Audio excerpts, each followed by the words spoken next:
3 × 120 দিন হিসাব করলে কয় দিন হইল? 4 মাস। 4 মাস আবো সন্তানের রূহ দেওয়া হয়েছে না। 3 × 120 দিন। কিন্তু দেখো আল্লাহর বান্দাগান, প্রথমে মায়ের পেটের মধ্যে তাকে কি রক্তর দ্বারা প্রথমে পরিবর্তন হয়। 2 নম্বরে আসছে গিয়া 2 নম্বর 40 সময় কি বাড়াই না আপনার হইছে না ওগুন তোর খেচ করেন না আগর লাগান দেখো না খালি কমের খালি বক্স বাড়ায় মূল্য বেড়া হয়ে গেছে সাউন্ড বক্স কিন্তু আরো হয়ে গেছে ভলিউম খান না রে বা সাউন্ড বক্স মূল্য দূরে সেটিং করেন জানে ও কুনার থেকে হ কুনার ও নেই বুঝেছে বুঝে গেছে ইনু নাইনি তে ভলিউম হয় না কিবা আর তো কত প্রোগ্রাম করলো মিলাক কো ভাই মিলাক কো আল্লাহুম্মা সাল্লি আলা সাইয়্যিদিনা মাওলানা মুহাম্মদ ওয়া আলা আলি সাইয়্যিদ ও তাহো মাওলানা মুহাম্মদ 340 120 দিন। তো 120 দিনের ভিতরে আবার রূহ দেওয়া হয় না মার পেটের মধ্যে, আবার রূহ দেওয়া হয় না। তাফসীর ইবনে কাসিরের মধ্যে লেখছেন প্রত্যেক মায়ের পেটে যখন সন্তানের যখন সুরত ধারণ হয়ে যায়, কিন্তু সন্তানটা ছেলে না মেয়েটা নির্ধারিত কোন সময় হয়। মহিলা যখন নতুনভাবে গর্ভধারণ করেন, একজন ফেরেশতা পাঠায় আল্লাহ সেই মহিলার নিকটে। এই ফেরেশতা তান গিয়ে কি করেন, ছেলে না মেয়ে সেটা নির্ধারিত করা হয়। এর লাগে রাসূলুল্লাহ সাল্লাল্লাহু আলাইহি ওয়াসাল্লামে ফরমায় বলে ও আমার উম্মত হল ও সাহাবী হল, খেওয়ার যদি ছেলে সন্তানের প্রয়োজন হয়, মেয়ে সন্তানের যদি প্রয়োজন হয়, তাহলে কি করবা, তুমি তার নফল নামাজ পড়ি আল্লাহর দরবারে দোয়া করো। ওই সময় 41 অতিক্রম করার পরে ছেলে বা মেয়ে এটা আল্লাহর যাতে কি করেন নির্ধারিত করিলেন। প্রথম 41 অতিক্রম করার পরেও ছেলে বা মেয়ে একজন ফেরেশতা ডায়েরি বুক করেন। 2 নম্বরে আসছে কি আরেকজন ফেরেশতা যায় সেই মহিলার নিকটে যান। প্রত্যেক সন্তানের আজলের মধ্যে 60টা জিনিস লেখা হয়ে যায়। সন্তানের আজলের মধ্যে 60টা জিনিস লেখা হয়। 1 নম্বরে লেখা হয় বলে সন্তানের হায়াত কতটুকু হইব। এর লাগে প্রত্যেক মা এবং বাবা জীবনে দোয়া করতে হয়, আল্লাহ আমরার পেটে যে সন্তান দিছ সন্তানের হায়াত আপনি জমিনে বাড়াইয়া দিও। 2 নম্বরে আসছে গিয়া আল্লাহর বান্দাগান রাসূলুল্লাহ ফরমান এই সন্তানটার মৌত কিভাবে হইব এটা আবার আজলের মধ্যে লেখা হয়ে যায়। 3 নম্বরে সন্তানের রিজিক কতটুকু হইব তাও লেখা হয়ে যায়। 4 নম্বরে সন্তান নেককার হইব না বদকার হইব, এই 60টা আজলের মধ্যে সন্তানের লেখা হয়ে যায়। সন্তানের প্রত্যেক সন্তান হলো আজল 60টা জিনিস ফেরেশতা হলো লেখা। এর লাগে প্রত্যেক গর্ভধারিণী মহিলায় আর গার্জেন যেই নাচন স্বামী আল্লাহর কাছে দোয়া করতে, আল্লাহ আমরা সন্তানের হায়াত বাড়াইয়া দিও, রিজিক বাড়াইয়া দিও, অ্যাক্সিডেন্টে মৌত দিও না, আর আমরার নেককার সন্তান আল্লাহ আপনি আমরার বানাইয়া দিও। ওভাবে কিতা করতা দোয়া করতা। ফাইলা 2 আরেকজন ফেরেশতা যায় 340 120 দিন পরিপূর্ণ হওয়ার পরে 10 দিনের ভিতরে 4 মাস 10 দিনের ভিতরে একজন ফেরেশতা 3টা অন্ধকারের মধ্যে রূহটা লইয়া যায়। কয়টা অন্ধকার? 3 অন্ধকারের ভিতরে রূহ লইয়া যায়। ও জান দেওয়া হয় 4 মাস অতিক্রম করার পরে 4 মাস 10 দিনের ভিতরে। তাফসীরে লেখছেন বলে রূহটা লইয়া যায় 3টা অন্ধকার। একটা অন্ধকার হইয়া থাকছে মায়ের পেটে, একটি অন্ধকার। 2 নম্বর হইয়া থাকছে গিয়া সন্তানের ভিতরে আর একটা অন্ধকার। 3 নম্বর জান যে জায়গার মধ্যে থাকে সেই জায়গাটাই বড় অন্ধকার। 3টা অন্ধকারের মধ্যে একজন ফেরেশতা নিয়া মানে জানটা রূহটা নিয়া পৌঁছাইয়া সেই দিন থাকি সেই সময় আমাদের প্রত্যেক মা বোন যারা আছেন এরা বুঝন মায়ের পেটের মধ্যে ও সন্তানে লড়াছড়া আরম্ভ করে, সন্তানে লড়াছড়া আরম্ভ করে। এর লাগে প্রত্যেক মা বা মা হলে বুঝতে পারেন 4 মাস 10 দিন পুরার লগে লাগেও মার পেটে সন্তানের লড়াচড়া করে। এর আগে কিন্তু সন্তানে মার পেটে লড়ে না। ওই সময় সন্তানের জান দেওয়া হয়ে গেল, সন্তান জিতা হয়ে গেল গিয়া। জীবিত একটা সন্তান, সেই জীবিত সন্তান জীবিত মায়ের পেটের মধ্যে আছে। একজন জীবিত মানুষে আর একজন জীবিত মানুষরে লইয়া পেটের মধ্যে রাখিয়া জমিন চলে। আল্লাহুম্মা সাল্লি আলা সাইয়্যিদিনা মাওলানা মুহাম্মদ ওয়া আলা আলি সাইয়্যিদিনা মাওলানা। বর্তমান সময়ে ভাই একটা জিনিস চিন্তা করেন, আমাদের দেশে একটা অপারেশন আরম্ভ হয়েছে। দেশের মধ্যে কিন্তু গুণাগার হইবাম 2 সন্তান 3 সন্তান 4 সন্তান পাওয়ার পরে আমরা ডাক্তারের পরামর্শ নিয়ে কি করেন, ডাক্তারের কাছে গিয়া মহিলাদের একটা অপারেশন করেন যাতে আর জীবনে সন্তান না হয়। কি হয় না? এটা খেও করার যাইবা না বলে এখানে আল্লাহর বান্দাগান কিয়ামতের দিন আল্লাহ পাক রব্বুল আলামিনে প্রশ্ন করবা কিছু মানুষরে, তোমার গোটা দেহ যেটা আছে দেহর মধ্যে যারা হাটসির করিয়া যাইবা আল্লাহর কাছে গিয়া কিয়ামতের দিন জবাব দিবা। কেউ আছে মানুষ সুইসাইড করিয়া মরছে, মরার পরে তার পোস্টমর্টম হয়, কিয়ামতের দিন উঠিবা ও আল্লাহ কইবা তোমারই কলিজা নাই কি, তোমারই মাথার মগজ নাই কি রে, তোমার কিডনি নাই কি, শরীর ভারাসি রাখি, তোমারে তো ইলা আমি দিছি না, ইলা উঠলা কি? জবাব দিতে পারতেন। জাহান্নাম ছাড়া রাস্তা নাই। আমরা দেশের মধ্যে মা বন্ধের একটা অপারেশন আরম্ভ হয়েছে। শরীয়তের হুকুম হইল তোমার সন্তান দরকার নাই, তুমি সেইবে থাকো, তুমি হিসাবে থাকো। তুমি যেন অপারেশন করলাই, হঠাৎ স্বামী মারা গেছেন, এই মহিলায় দ্বিতীয় স্বামী গ্রহণ করতে পারবা, সন্তানের প্রয়োজন, তখন তো আর সন্তানের কোনো আশা নাই। আশা আছে নাই, আর আশা নাই। এর লাগে এটা আস্তে আস্তে বন্ধ হইতো। আমরা দেশ এটা চলিতে আছে। সাধারণ মনে করিয়া মানুষ এইভাবে জীবনে অপারেশনটা করা আরম্ভ করছ। আর এক গুড়া মানুষে আল্লাহ কিয়ামতের দিন প্রশ্ন করবা বলে কোন গুড়ো মানুষ? এক গুড়ো মানুষ আসন পেটের সন্তান ডে ডাক্তারের পরামর্শ নিয়ে নষ্ট করদাও। 2 মাসের সন্তান, 3 মাসের সন্তান, 1.5 মাসের সন্তান, সন্তানের গঠন হয়ে গেছে গিয়া, সন্তানের পুরা সুরত হয়ে গেছে গিয়া, সন্তানে গিয়ে আল্লাহর দরবারে কিয়ামতের দিন বিচার দিব। আল্লাহ আপনার কাছে আমি একটা আরজ রাখি, আপনি কইছেন মানুষ জাত শ্রেষ্ঠ জাত, সম্মানী বানাইয়া জমিন পাঠাইছেন। আল্লাহ আমারে কোন মহিলার পেটের মধ্যে আপনি রাখলাই, বড় জমিন সম্মানীর হালতে আসলাম, গর্ত করিয়া গাড়িয়া রাখা হইল, ডাস্টবিনের মধ্যে ফেলানি হইল। আল্লাহ আপনি আমার সেই বিচার খান্দা করিয়া দেখা। এইভাবে যারা সন্তান আদি ফালাইত্রা জমিনের মধ্যে নষ্ট করডা, এরা কিয়ামতের দিন আল্লাহর কাছে জবাবদিহি হইবা। এটা গুনাহ কবিরা, বড় খারাপ। মানুষদের হত্যা করা গুনাহ কবিরা। ছোট্ট ছোট্ট শিশুদের যেন হত্যা করা হর, এরাও কিয়ামতের দিন আল্লাহর দরবারে গিয়া জবাব দিতে লাগব। পরে আল্লাহর বান্দাগান যার জন্য কিয়ামতের দিন ময়দানে মাহশর বিভিন্ন রকমের মানুষ গিয়া আল্লাহর দরবারে গিয়া কি করবা? হাজিরি দিবা। আল্লাহর দরবারে গিয়া হাজিরি দিবা।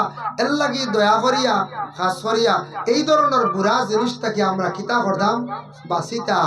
একদিন রাসূলুল্লাহর কাছে সাহাবী হলে আসিয়া কইলে, ইয়া রাসূলুল্লাহ, আমরা চাইয়ার যদি নফসানিয়তের কারণে আমরা গুনার দিকে যাই, গিয়ে হওয়া যায় না, ইয়া রাসূলুল্লাহ আমরা গুনার তাকি একবারে বাঁচি গেলাম, আমরা খুশি হয়ে যাই। খুশি খুশি বুঝাইছে সাহাবী হলে কইলা রাসূলুল্লাহ রে। রাসূলুল্লাহ কইলা, না রে বাপ, ও সাহাবী হল ইতা কাম করিও না। ইয়া রাসূলুল্লাহ আমরার মর্দামি শক্তির কারণে, নফসানিয়তের কারণে হয়তো আমরা কোনো গুনাহগার হয়ে যাইতাম পারে, গুনাহ লিপ্ত হয়ে যাইতাম পারে, একবারে আমরা খুশি হয়ে যাই, আমরা আর গুনাহ তাকি বাঁচি যাইমু। নবীজি নিষেধ করলা বলে, না না, কিয়ামতের দিন আল্লাহর দরবারে জবাব দিতে লাগবো। তোমার শরীরের অঙ্গ যদি তুমি নষ্ট করিয়া জমিন থাকি বিদায়, তুমি আল্লাহর কাছে জবাব দিতে লাগবো।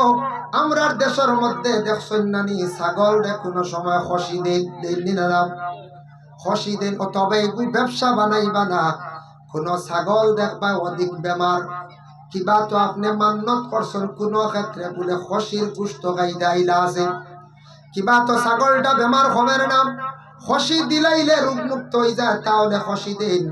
নতুবা এটা পেশা আমরা দেশ বানাইতাম না, ব্যবসা করতাম না। তার মৌলিক অধিকারটা কি আপনি মহরুম রাখলা, আপনি বদুয়া পড়বো আপনার উপরে। এর কারণে খসি আমরা দাইন করে দেওয়া আমরা কখনো যাইতাম না। আমরা একগুলো কইরা নেই, দুইটা পাইছি, দুই অগুর দুই এগু খসিদ দিতাম, বানাই 20,000 20,000 40,000 টেকার লোভে খসি দিয়া নিলে না। ওকে যদি বেমারি হয় বা কোনো ক্ষেত্রে বলে আমি একটা শিরনি করতাম, এক দাওয়াত খাওয়াইতাম, বা একটা আমি আকিকা করতাম খসি দিয়া, তাহলে দিছর ঠিক আছে। বা কোনো বেমারি কমেন না, বেমার খসি দিলে প্রায় ছাগলের বেমার কমে যায়। কিন্তু এটা পেশা ব্যবসা বানাইতাম, গুনাগার হইলাম, এটার বদুয়া পড়ব। আল্লাহর বন্দেগানের জন্য বিশেষ করিয়া এখন মাসলা ইলো খসি দিয়া কুরবানি জায়েজ আছে নি বলে হা ফারবাই, আকিকা দিতে পারবানি বলে হা ফারবা, কোনো বাধা নাই। কারণ গরু ছাগলের মধ্যে কয়েকটা আই বইলে অগুন দিয়া কুরবানি দিন না, আকিকাও দিন না বলে কোনগুলা বলে তার দাঁত আসেনি দেখতাম, চৌক আসেনি দেখতাম, খান আসেনি দেখতাম, লেজ আসেনি দেখতাম, ফুরাফার টাপ আসেনি, ওগুলা আপনি দেখতা।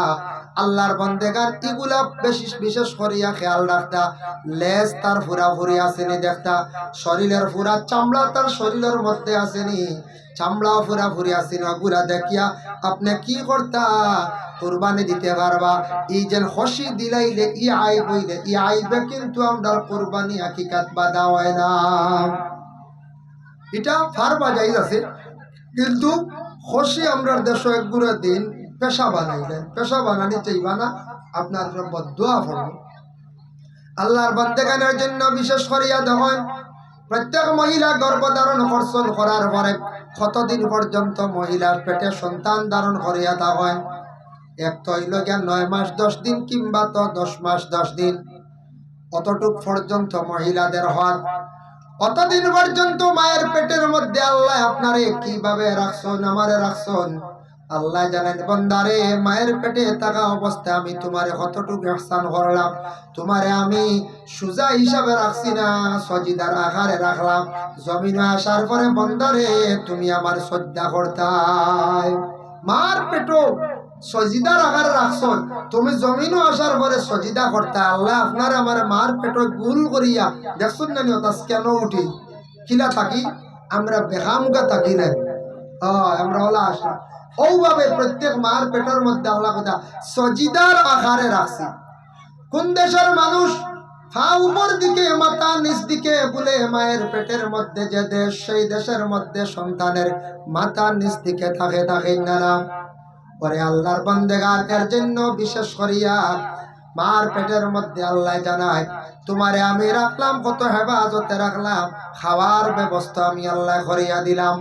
কিন্তু এক জিনিস খেয়াল করবা, সন্তানের যখন রূহটা দেওয়াই যায়, জানটা দেওয়াই যায়, এই সময় গার্জিয়ান স্বামী যেই নাচন বা প্রতিবেশী ঘরের মানুষ, এরা কোনোদিন কঠোর ভাবে গালিগালাজ মহিলারে করতা না, এই মহিলারে অশ্লীল ভাষা দিয়ে গালিয়াইতা না। কারণ মায়ের পেটে সন্তান আছে, তার খানে গিয়া সেই আওয়াজ পৌঁছি। এই সময় মহিলা আল্লাহর কালাম তিলাওয়াত করতাম, আল্লাহর তাসবিহ তাহলিল জিকির আজকারের মধ্যে থাকতাম। মহিলার পেটে যে সন্তান যেটা আছে, সন্তানের মধ্যে, সন্তানের খানের মধ্যে তিলাওয়াতের আওয়াজ গিয়া পৌঁছিব।